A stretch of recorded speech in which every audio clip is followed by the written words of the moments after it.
Welcome to Analysis in Chains with Nathan and Neal.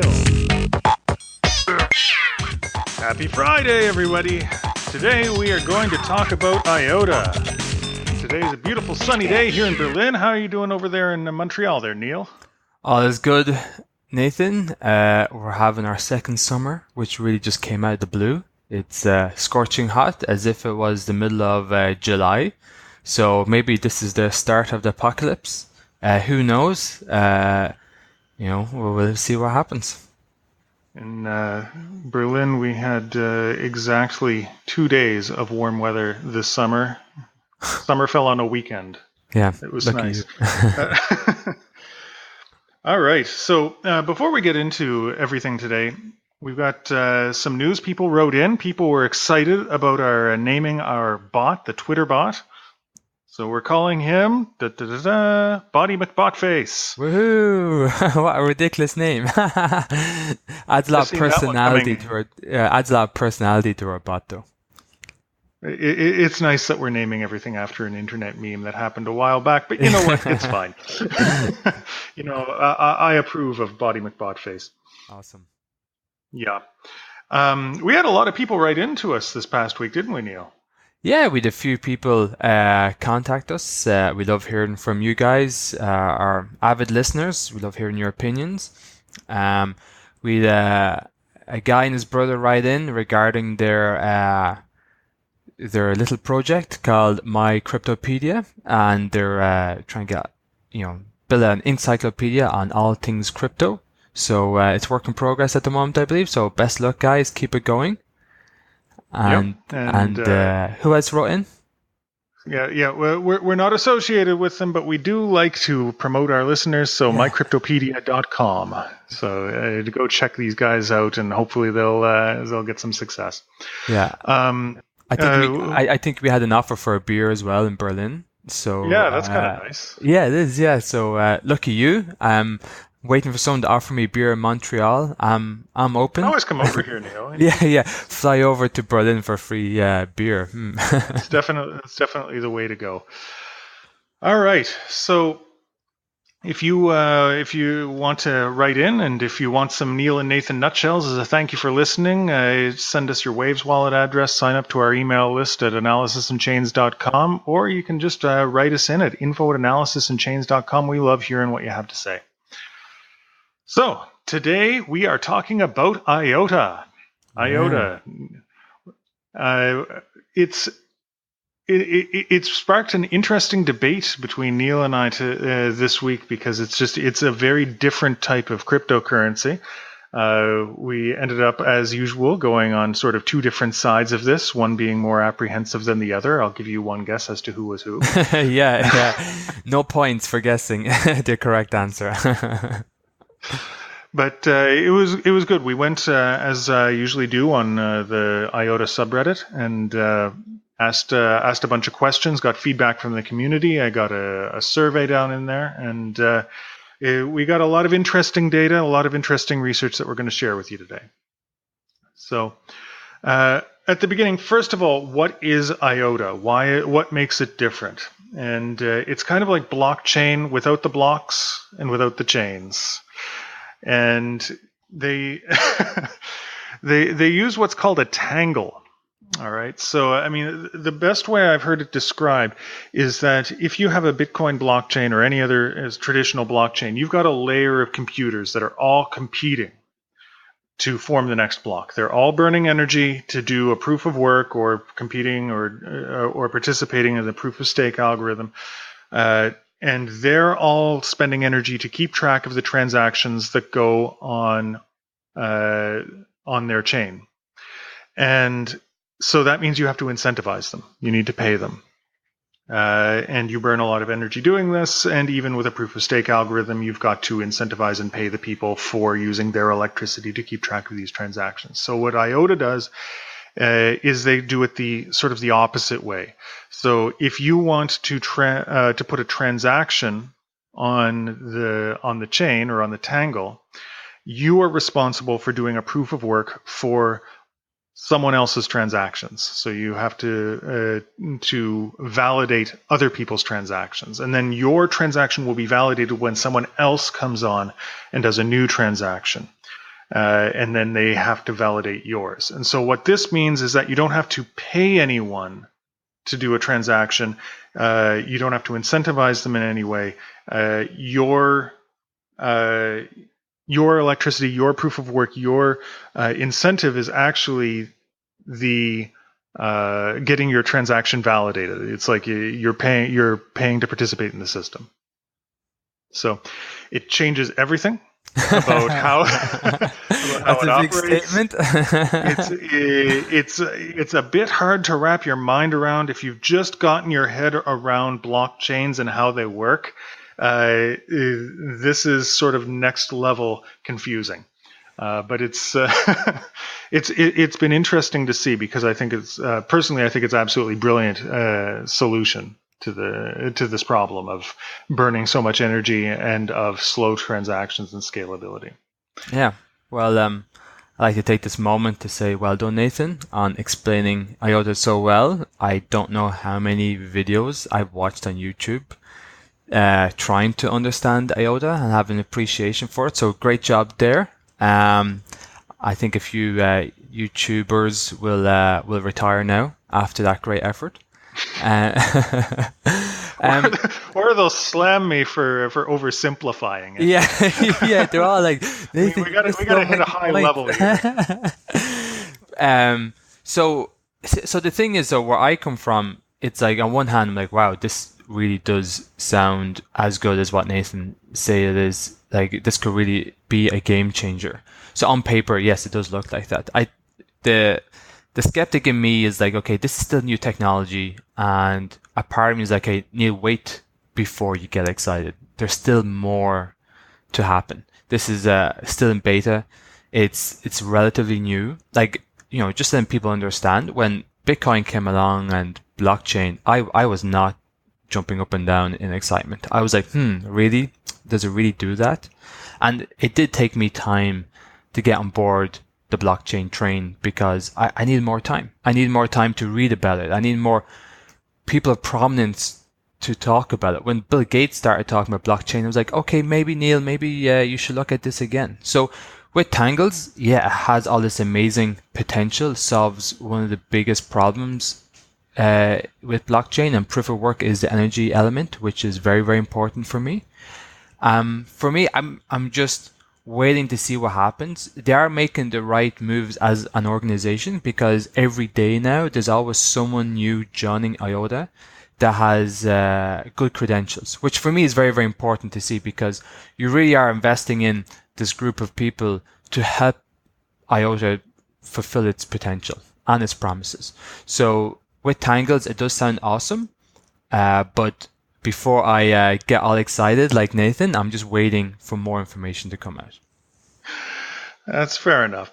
I want to talk a little bit about some of the use cases, because, I mean, all right, so you can eliminate fees. So, some people might be wondering, well, great, does that just make it a different type of cash? And in a way, it does. It does solve one of the problems of Bitcoin, Ethereum, and other cryptocurrencies, where you only have the incentive to send larger amounts, because sending smaller amounts, like buying a coffee or whatever directly with Bitcoin, you end up paying more in transaction fees potentially than you do in the value of what you're purchasing. So it ends up becoming more of like trying to buy with a blood diamond a cup of coffee and getting your change. So there is that. But one thing that this allows is for very small transactions and very rapid transactions. So the use case that is often quoted, if you go on the IOTA website or read in the white paper, is machine to machine, and that's the idea, is that it's Internet of Things enabling token. It is primarily a technological framework that allows Internet of Things to submit lots of data and to do micropayments between each other. So, what is Internet of Things? I'm sure a lot of people have heard of this, but it's essentially the idea of having sensors in many objects around your house or in your devices or in your factories where you're working that are all able to collect little bits of data, and then using this massive, massive wave of data in order to better our lives, in order to improve our processes, anything like that. And the thing is, if you've got these massive amounts of machines, each one delivering data, then you can pay for it. And you need to store it in some way. And you need to identify what devices it comes from. And you can end up having machines selling their data automatically and machines purchasing it. And for that, you need very quick transactions. You need very small amounts for transactions. Maybe no one will pay €1 or $1 for one data point from one sensor, but maybe they'll pay a millionth of a dollar. So, and then they want to buy a million data points, and so then you need a way of actually sending that value. And so this is another aspect that IOTA is attempting to solve. Yeah, it's like I find this the most interesting part of IOTA because it's targeting something that is in development. The Internet of Things, I think, really is hinging on 5G technology, which is coming out, I think, in 3 or 4 years' time. I know a lot of the telecommunication companies in North America are trialing different bandwidths of 5G, and 5G is supposed to be so fast compared to what we're used to today with our mobile phones. And with that new technology, we should see an explosion in innovation in IoT devices. So I think the part that really holds me back with getting excited about IOTA, even if the technology ends up being as amazing and revolutionary as they say it is, the part that holds me back really is its adoption in IoT in the future, because this is kind of like the part you're gambling on.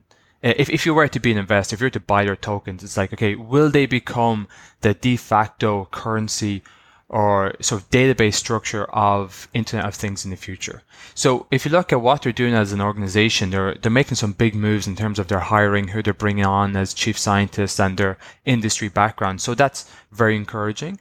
But would companies like Google try to steal their march? Could Apple try to get in there and come up with their own form of a decentralized system for Internet of Things?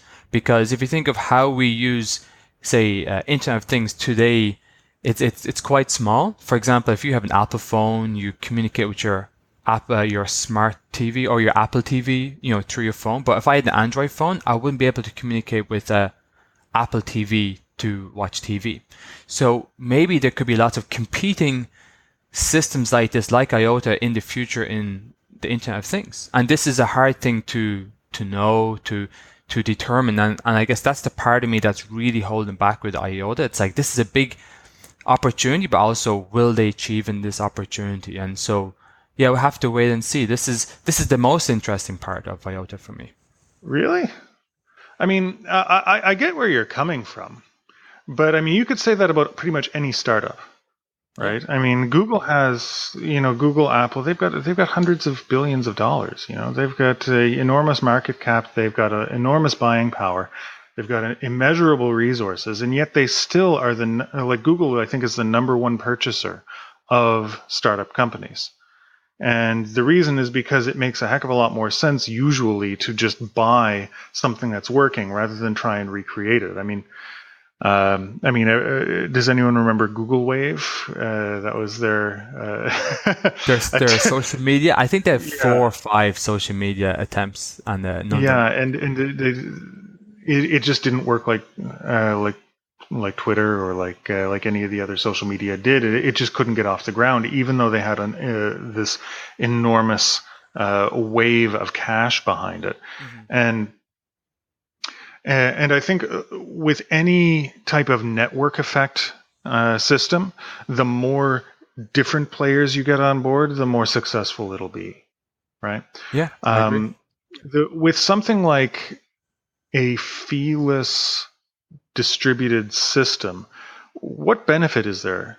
Or what's the incentive? What benefit is there for Google or Apple to make their own? I mean, It would. Well, Like all the money to be made, was made at the beginning during the Genesis block, right? And so then the only money to be made afterwards is building on top of it. but for the likes of Google or Apple to get in, maybe they want to have their own IoT systems. If they have their own, say, version of IOTA, it's to help sell more of their hardware. You see Google bought HTC yesterday, or I made a bid on HTC yesterday.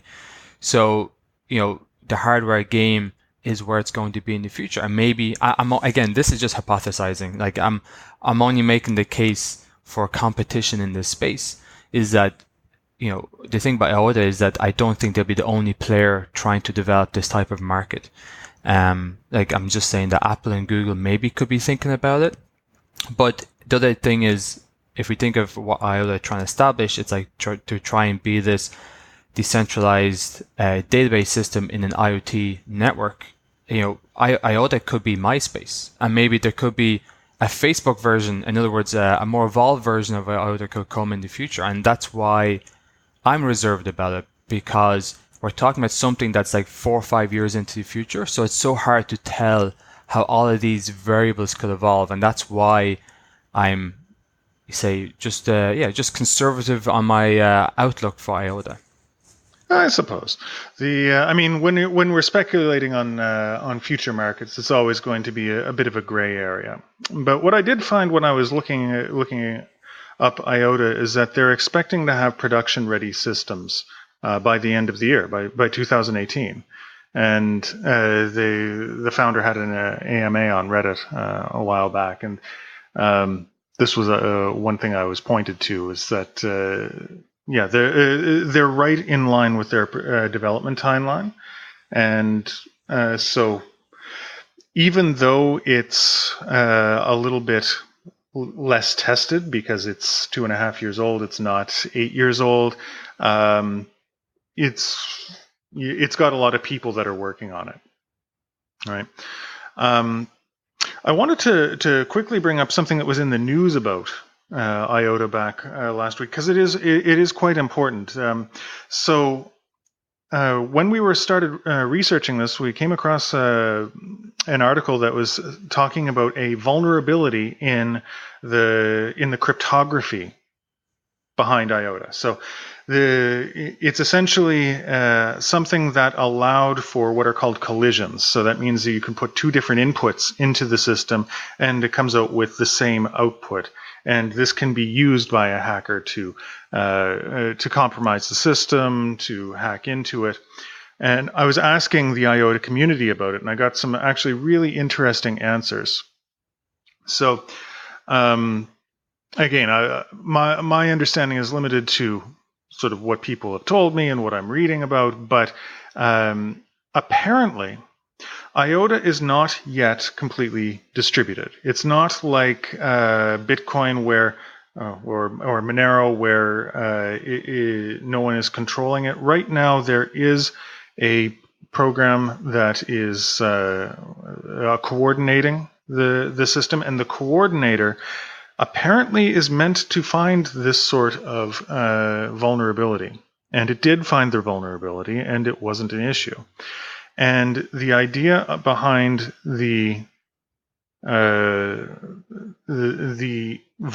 issues and the collisions in the system was apparently not completely unforeseen. That the creation of it was meant to prevent people from copying the algorithm without having the coordinator.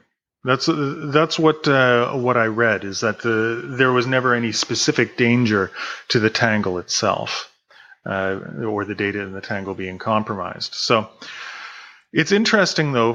There's other information that I read that suggested that the article might be a hit piece by someone who wanted the currency to go down, and if so, it may have had an impact, because the currency has been sort of on a downward trend ever since that piece came out.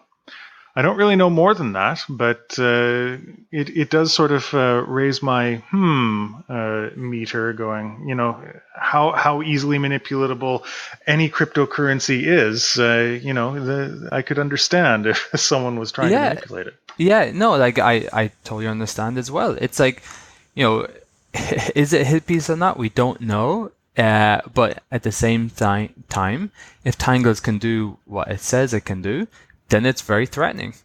So we can, we'll never know. But for me, it is in beta, it is in development phase. All of these things, people can maybe overreact and start selling their IOTA tokens or whatever. But people have to be patient, because I think you said the development kits are coming out in 2018, and I think that's when people really need to keep their ear to the ground, because when that starts to happen, we start seeing people start to interact with IOTA a lot more. I think that's when things could really get exciting. So that's when I will really start taking news seriously on IOTA, because if there's more, like you could say, things like this that makes it look vulnerable, I'm like, oh, okay, well, it's not as mature as, say, blockchain technologies, or it's not out there as much as Ethereum. I'm prepared to wait. I'm prepared to let those stories pass by until these development kits come out for entrepreneurs and engineers to start playing with it, and then we'll start to see what it's really made of. To be honest, I really want to start playing with it. I would love to build something. It just seems like such a new, exciting technology, and I kind of like being on the cool, cutting edge. I want to move very quickly. Yeah, because Nathan's the cool guy between the two of us. yeah. Said no one ever. Yeah. I want to move into the questions that I asked on Reddit. I did a little survey and I got some good answers. It's not statistically significant, maybe. We've got 13 responses, so we're not, dealing with massive amounts of people, but this is good. I asked how much of people's portfolio is IOTA. And 70% of people said that it's mostly or only IOTA, and with 30% saying it's about equal to their other coins. No one who was on the forum and who responded had a minority share or a minority stake. So that tells me that the people who I've contacted are people who are mostly into IOTA and really believe in the technology. Yeah, it's a big difference to Ripple guys. I think the Ripple guys were all in, weren't they? That community was nearly 100% Ripple only. Well, it's about the same as Ripple, and it's about the same as Neo. Is that there were a couple of people who were spread out, but the majority of people, like 70% or so of the people, were all in for their particular cryptocurrency. And we've seen this pattern over and over again. Is that there's a core of people around a community that tend to pick the currency that they like based on the project, based on the technology, based on some sort of affinity with something that they stand for. Monero as well. It was, I really see this now that it's not, there isn't a cryptocurrency space in so much as there are a lot of cryptocurrency towns and people live in one of them and maybe visit a couple nearby. Yeah, if they want to invite us for beer, we're open, for a free Absolutely. beer to these towns. I'm curious to check out their local Irish bar. Yeah, exactly. We should visit. Where we're going to visit? Zcash next, or Dash? I don't know. When I asked how much people felt like they understood the technology, the majority pegged in at around a 3 out of 5. So, followed by 4 out of 5. So most people feel they have some working knowledge of the Tangle, but yeah, it's not something that people have wrapped their entire head around. People heard. I asked how people found out about IOTA in the first place. Mostly Googling it or other people talking about it, word of mouth, during their research for out-of-the-box solutions, that sort of thing. Most people like the community around IOTA. A couple of them called them fanboys and cultish. I don't know. Maybe they're having a bad day, or maybe the majority seem to be optimistic. Yeah, well, One person. I think cryptocurrencies really brings out tribal tendencies amongst these enthusiasts. Yeah, one person mentioned that the founders are solid and they stand by what they believe in, but they keep a healthy distance from the hype. I think that's probably important. Like the hype is important to make sure people are into it, but it's important that the founders, especially when they're developing something like this, that they stay grounded in technology. Almost everyone, when I asked what your main reasons for joining IOTA were, no fees. They really like the no fees thing. The feeless transactions, scalability, no fees, pragmatic approach to no fees. Yeah. So I think we're hitting on the key problem here. Even though no one that we talked to was specifically dealing with a machine-to-machine payment system, people like not having fees. Yeah, so I think you're really touching on an interesting issue there because a lot of these cryptocurrencies do come with fees. And, for me, that's like one of the most important aspects of adoption is like, why buy coffee with something if I'm losing 5% of the value? Whereas today I'm getting 100% of the value.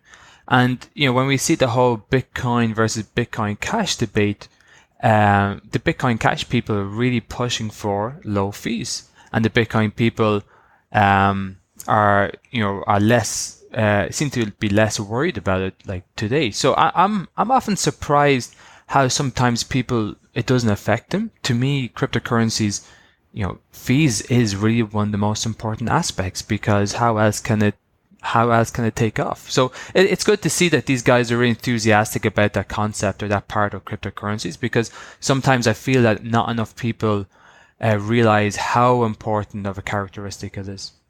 Yeah, well, I mean, the comparison really, Bitcoin is really more like gold, whereas IOTA is really more like cash. But like, does Bitcoin need to be more like gold? And I think that seems to be one of the main debates because it's kind of almost like designed for moving bulk quants of money as opposed to buying coffee with. And it's like, okay, do we need to have cryptocurrencies like that? I don't know. Like, these are debates that are ongoing, but for me personally, I'm a lot more in favor. I'm a lot more in favor of cryptocurrencies with minimal fees. Hmm. All right. The last thing, I asked some people if they had any specific things they wanted to bring up, and I don't know. One person wanted to bring up the roadmap. They are planning on production level releases by 2018. I think we mentioned that. And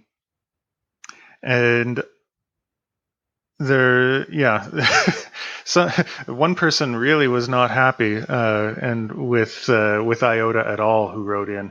And he was saying that they're hiring big names, but the guys aren't actually even tweeting about it, so he doesn't trust it. Yeah. Well, he does. In a way, he has a point because that's what the community wants. It's almost like saying you're joining a company that's very dependent on communication, and you're not communicating your feelings. And it's easy for people to take it the wrong way. They shouldn't, but yeah, I can understand why someone can get probably too overexcited about those little details. I mean, I know we're running out of time, but it does bring up a really interesting point that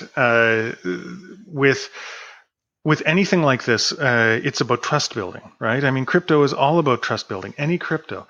And so getting known players behind your project is very important. But the question is, how much are they advising? How do we have a way of knowing that?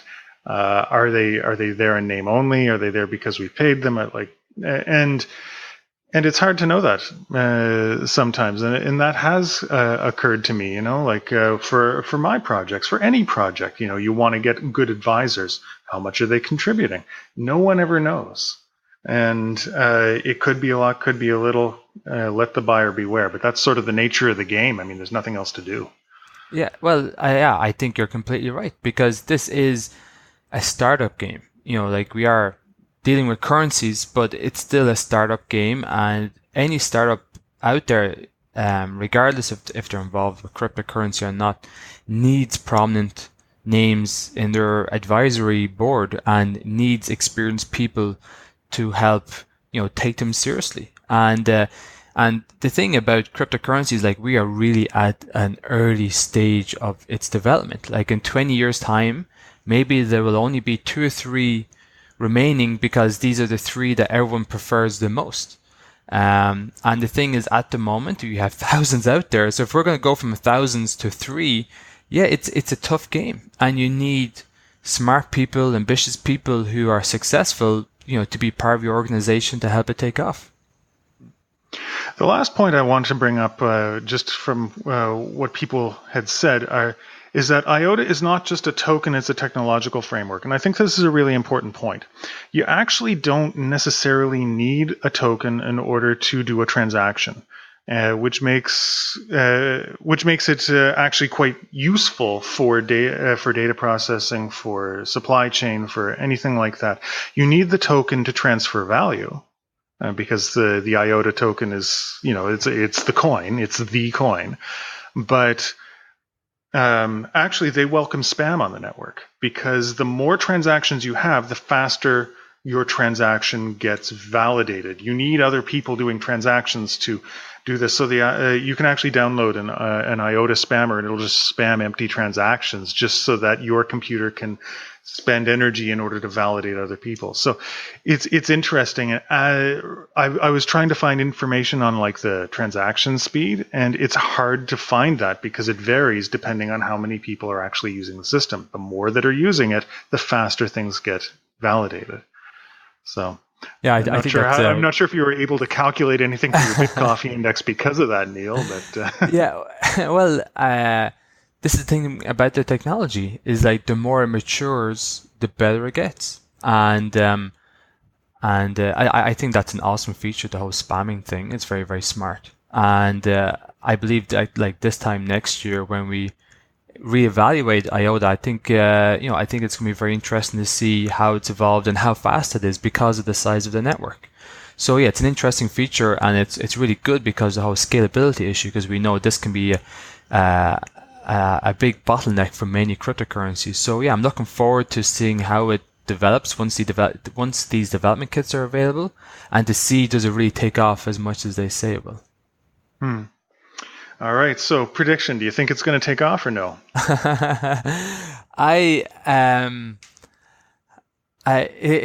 You're asking for a binary answer there, yes or no. I'm going to go with maybe. I know it wasn't an option. It's because I feel that there could be more competition that could stifle it. I think that's and also because we're so dependent on 5G. Once 5G comes about, the whole ecosystem, we don't know how it will evolve. So it's because of that unknown of 5G and IoT. That's why I'm like, maybe there will be alternatives that people will prefer. May not be crypto alternatives, but other type of alternatives. So I really just don't know, and that's why I'm going maybe, because I find it hard to say yes. I think we can't even predict the algorithms that are going to be in vogue in 5 or 10 years. But I do feel that just having looked at all of the different blockchains out there, that at very least, IOTA's got a really interesting stepping stone, if not the next generation. But they've got a very elegant solution, is what I'm trying to say. And I don't know. Ever since I first heard about it, I thought it was really cool. All right, let's wrap this up now. Before we go, I know we went on a little long today, but I've got a promo reel. Don't forget, next Friday, we're going to have an exclusive interview with Sergey Nazarov. So This fall, Analysis in Chains continues to bring you exclusive interviews with some of the hottest stars in the cryptoverse. Join us on Friday, September 29th for an interview with Sergey Nazarov. Hi, this is Sergey Nazarov. I'm the CEO of smartcontract.com, and this is Analysis in Chains. We got a lot lined up for you this fall, so be sure to tune in. Until then, keep hashing. Yeah! So, any last thing before signing off, Neil? I'm just off to get another coffee, Nathan. That's it. All right. Don't forget, I'm going to be traveling in the next week, so we'll have a couple of on the road shows. Be sure to write in info@analysisinchains.com if you like the show. If you have any comments, suggestions, if we got everything horribly wrong, you can feel free to let us know.